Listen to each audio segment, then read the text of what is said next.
here in Mexicali and drove in here from Palm Springs. We're tailing two lost lovebirds, aka Ashley's grandmother and her boyfriend. Anyway, we got stopped at the border because apparently you have to have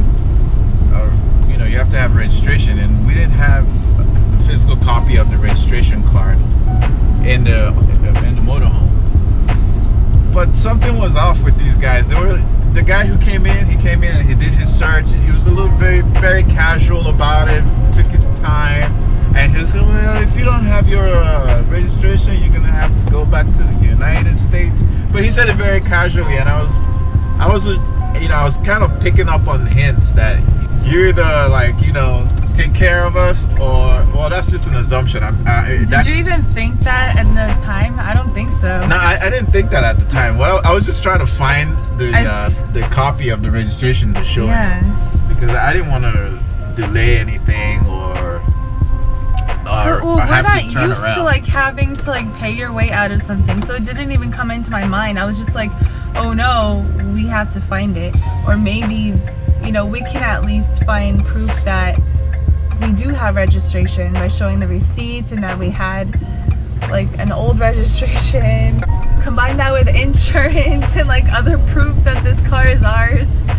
And I was thinking maybe that would work, because that would be my instinct if we were back in America.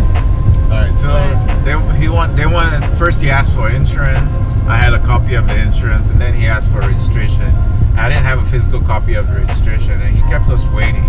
So within that time, he walked in and did his search, and on his way, and he went and he talked to his buddies, gave us a little time. In the meantime, we were just searching around trying to secure it, and then he came back,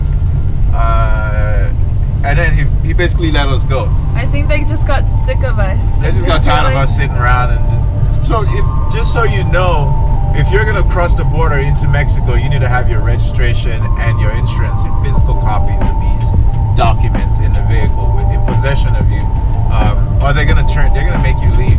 Nonetheless, we're in Mexicali, and we'll bring you more updates.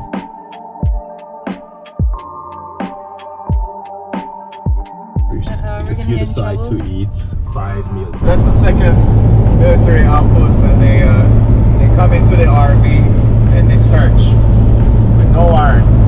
They open up every cabinet, throw some stuff around in the bathroom, open up, take the bed apart, lift the whole thing. They're flicking the water tank. Don't get me wrong, I understand the need for safety and the need to and the issues with drug cartel out here, but it's very annoying when they have to come inside and actually search without a warrant. Right.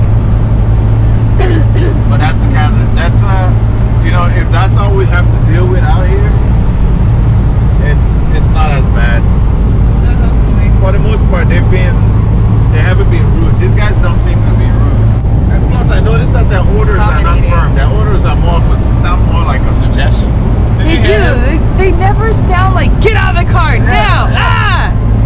That's what I'm telling you. Americans will tell you, get out of the car. Now, ma'am.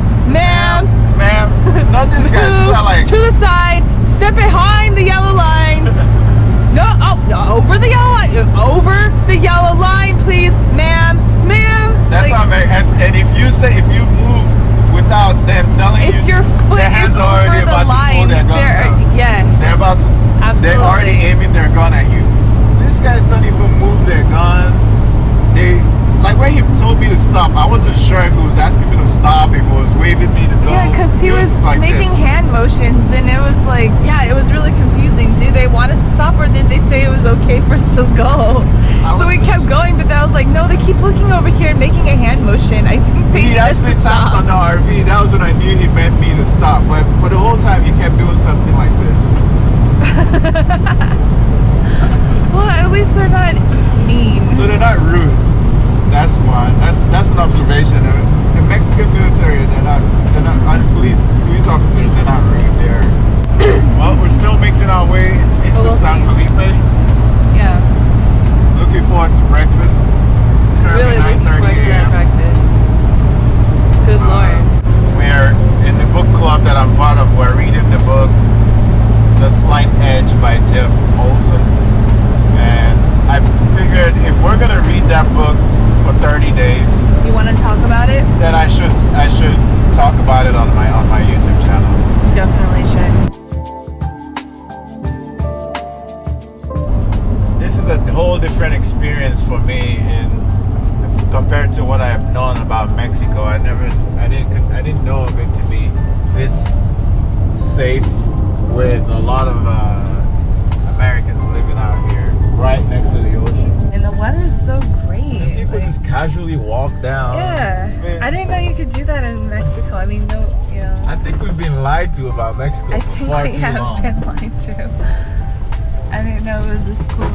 There's a lot of properties here for sale. So if you're looking for beachfront property, San Felipe is a good place to come out to check out some relatively affordable property. But you know, the thing about Mexico is you don't own the land. You just Contract. own the building, I guess. That's what you're buying. And then the land is owned by somebody else, an actual citizen. Just you're leasing the land from Yeah, you lose the land from them. them. Over here. I guess this is it. That's it. Okay. It's the one, this one over here. This is a really nice place. So these keys aren't working. It's not. Are you sure you got the right one? Yay, we got it open. That's the bathtub. That. No, back up.